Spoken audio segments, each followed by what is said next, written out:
Sigma Pi Phi is the oldest Black Greek letter organization in the United States, and therefore most likely in the world. Originating in 1904. Kappa is a leader within the fraternity. It's one of the largest member boules. It's one of the oldest member boules, having been founded in 1920. But it's also one of the most active. It was 1920, and it was just after World War I, and the Boule decided to expand to the south, and the grandsire, Archon, Harry Pace, selected some of the most prominent men in Atlanta, including Archon John Hope, of course, who was president of Morehouse College, medical Dr. Henry Butler, and just, the top cream of the crop men in Atlanta during that time. And he said, and I quote, that this is as fine of a boule as any that has been established. This assemblage of legendary leaders from so many fields. Some of the pioneering men in Atlanta. A.T. Walden was a lawyer, and at that time we didn't have many lawyers of color. He was just one of the outstanding defense lawyers of that era. But he took those cases where it was difficult for him, not only for him, but for a person to be found innocent. And he was what we would refer to at that time as a fierce lawyer. Atlanta itself has a talent pool that we've been able to draw on and have great leaders within Kappa and in our city. So many individuals in the Atlanta area who were influential and decision makers and mentors, people that others looked up to. Folks that are larger than life. Professors, college presidents, teachers in the Atlanta University system. They had a few doctors and a couple of businessmen. Dr. Benjamin Elijah Mays, who was the president of Morehouse College when I was a student there. When I started teaching in the Atlanta Public Schools, Dr. Mays was the president of the Atlanta Board of Education. But Dr. Clement, Dr. Mays, Brazil, those were powerful people, very powerful people. And they made a very positive influence on me and the community. Dr. Brawley. Getting to know Brawley and having the opportunity to work with him. The Brisbanes and the Bacos. Hugh Gloucester. Samuel Du Bois Cook's name was known to me before I ever knew him. And from the moment that he and I met, there was a very strong connection.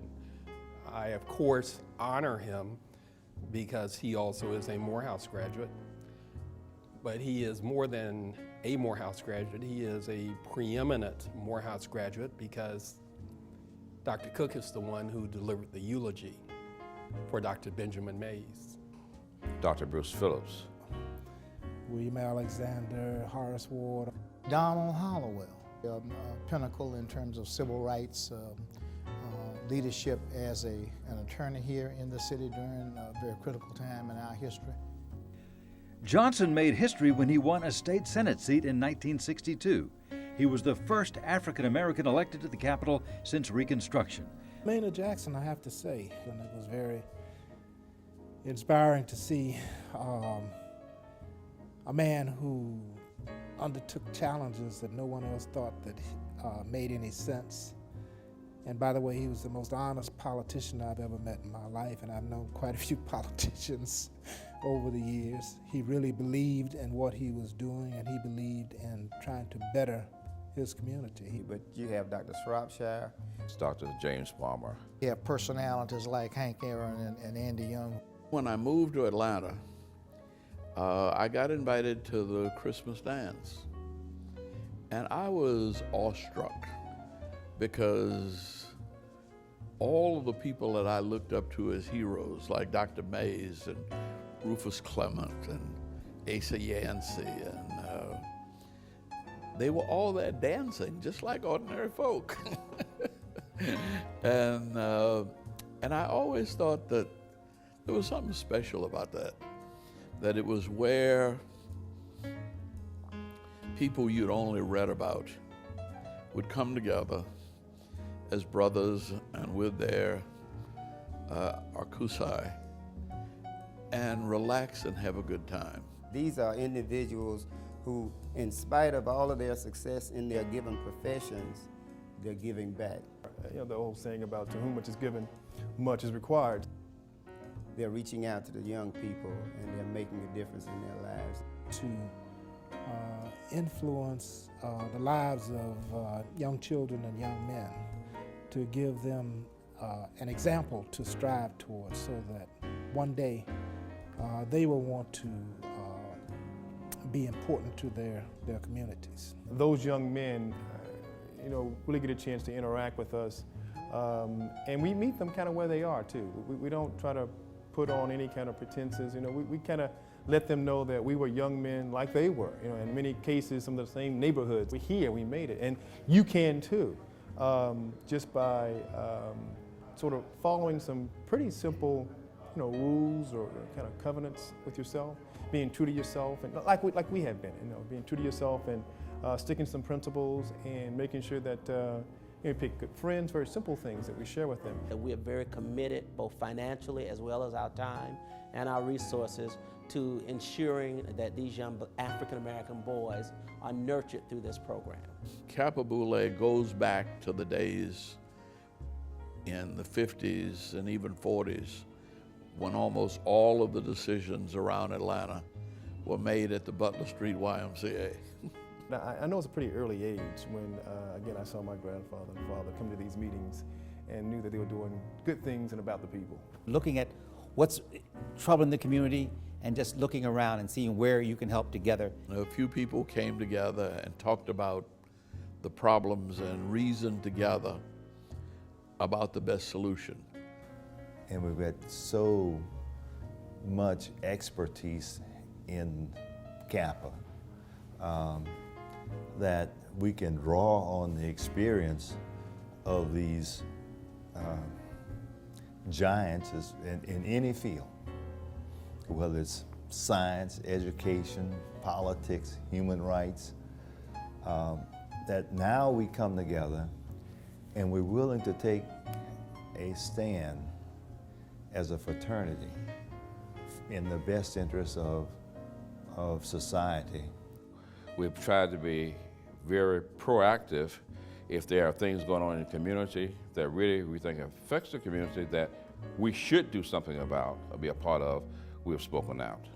This case with the young man who had been convicted in North Georgia. Geronimo Wilson, which was a young man that academically doing very well, a leader, and because of misjudgments in our minds, was put in a position of going to jail. It put a chilling effect on young African Americans. Said, well, if I'm going to do the right thing, if I first slip, I'm going to go to prison. You know, why pursue? And we were able to, against formidable odds, come to a positive result. He's now in school over at Morehouse and doing well. The Atlanta Board of Education debacle. The same thing, we're having some things going on right now with our local education system. I'm from Atlanta. I grew up in the public school system here, and with the things that are going on in the environment now, we have spoken out concerning that. And so Kappa has been, you know, one of the leading social organizations. People would say, well, we don't expect this of the Boule, but absolutely. Kappa Boule has put itself out there and the expectations are high. So when I read the letter that went to the Board of Education tonight, I said, this is truly Kappa Boule. Reaching out to the community and making a difference. Kappa Boule is in good hands, and it's going to be in good hands for the foreseeable future.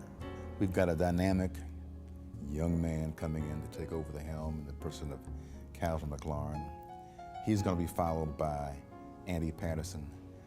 Both of those gentlemen have already served this organization with distinction. and they're going to continue to serve. We have continued to bring in one cadre after another of dynamic young people, young, talented people, men of distinction and of diverse skills and attributes who are going to carry us into the future. Take the organization to a higher level. And I see the future as being a bright one.